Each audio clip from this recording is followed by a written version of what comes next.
안녕하세요. 또기TV의 또기아빠입니다. 이야기를 시작하기 앞서 구독과 좋아요 한 번씩 부탁드립니다.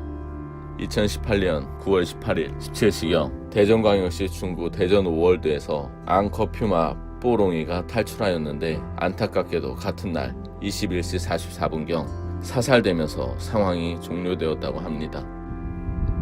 퓨마는 아메리카 대륙에 주로 서식하는 고양이과 동물로 아메리카 대륙에서 제규어 다음으로 거대한 몸집을 가졌고 인간과 곰, 악어와 아나콘다 외에는 천적이 없는 맹수입니다. 그런 맹수인 퓨마가 사육사의 실수로 사육장의 문이 열린 틈을 타 탈주하였고 대전 시내로 향할 수도 있어 위험한 상황이라 판단해서인지 대전 시민들에게 재난 문자까지 발송되었다고 하는데요. 그래서인지 청와대 국가위기관리센터에서 사살명령이 내려져 야생생물보호관리협회 소속 엽사에 의해 끝내 사살되었다고 합니다. 그렇게 사살된 뽀롱이는 2010년 서울대공원에서 태어난 8살 암컷 퓨마입니다. 사살된 장소가 대전 오월드 동물원 내 동물병원 뒤편이었고 실제로 동물원 밖으로 탈주한 게 아니었다는 사실을 보면 좀 과한 조치가 아니었나 의문도 드는 게 사실입니다. 동물의 야생성을 완전히 무시한 채 좁은 사육장 안에서 원래 살던 생태계와 전혀 상관없는 기후와 지역에 일방적으로 인간의 눈요기를 위해 가두어두는 형태의 동물원은 지극히 비인간적으로 보이는 것이 사실입니다. 여러분 중 일부는 동물원이 당연한 것이라고 생각하실 수도 있고 꼭 필요한 것이라고 생각하실 수도 있습니다. 네, 맞습니다. 어떤 부분에서는 동물원이 필요할 수도 있습니다. 대부분의 사람들은 코끼리나 호랑이 같은 동물을 동물원 이외의 장소에서 접할 수 없는 것이 사실입니다. 그런 동물을 보기 위해 아이들을 교육시키기 위해 또는 아이들이 좋아하기 때문에 동물원이 필요할 수도 있다는 것을 인정해야겠죠. 하지만 동물원이 어떻게 생겨난 것인지 그리고 인간동물원도 있었다는 사실을 알게 된다면 이런 생각이 조금은 바뀔 수도 있다고 생각하는데요.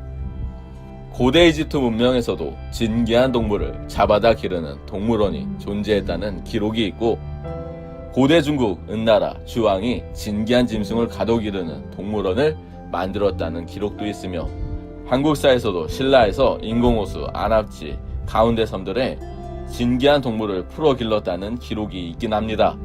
이렇게 봐서는 희귀한 동물을 가두고 구경한다는 동물원의 개념의 역사는 생각보다 유구했으리라고 보이나 근대적 의미에서 동물원은 제국주의가 만연하던 시절 부자들이 자신의 재산을 자랑하기 위해 탐험가들을 시켜 동물들을 잡아 전시한 것에서 시작되었습니다.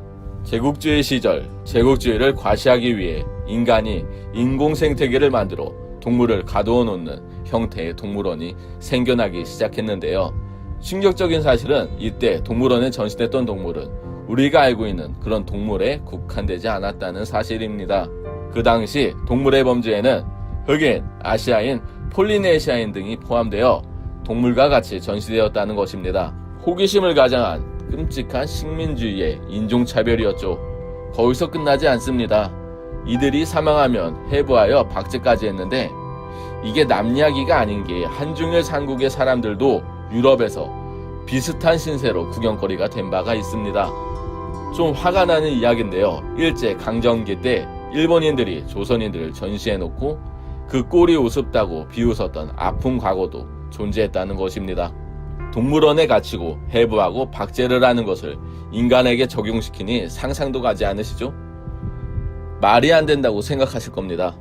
근데 그 말도 안 되는 일들이 실제로 일어났었고 지금 그 말도 안 되는 일들을 동물들이 당하고 있다는 것입니다. 원래 자연에서 자유롭게 뛰어놀던 동물을 난데없이 자연에서 떼어내서 엄청나게 끔찍할 수 있는 동물원이란 공간에 격리해 인간의 놀이개로 삼는다고 봐도 과언이 아닐 것입니다. 이런 동물원이 아이들에게 교육적으로 좋다고 판단되지도 않는데요. 왜냐하면 아이들은 동물원에서 가장 비교육적인 방식으로 동물을 대면하게 되고 과거 백인들이 그랬고 일본인들이 그랬던 것처럼 동물이니까 당연히 저렇게 갇혀도 된다. 원래 동물원은 그런가 보다 라고 잘못된 사고를 할 수 있고 또한 이런 동물원에 대한 문제의식을 전혀 느끼지 못하게 될 수도 있다는 것입니다. 우리는 과거 인간을 전시하던 우리의 과오를 깨닫고 그들을 원래 자리로 돌려보냈습니다. 우리도 이제는 현재의 과오를 깨닫고 동물을 되돌려 놓아야 하지 않을까요? 완전히 되돌려 놓지는 못한다 할지라도 지금의 동물원의 패러다임을 깨고 사파리와 같이 동물들이 살고 있는 곳을 멀찌감치서 인간이 잠깐 엿보고 오는 방식으로의 전환도 고려해 볼 수 있을 겁니다.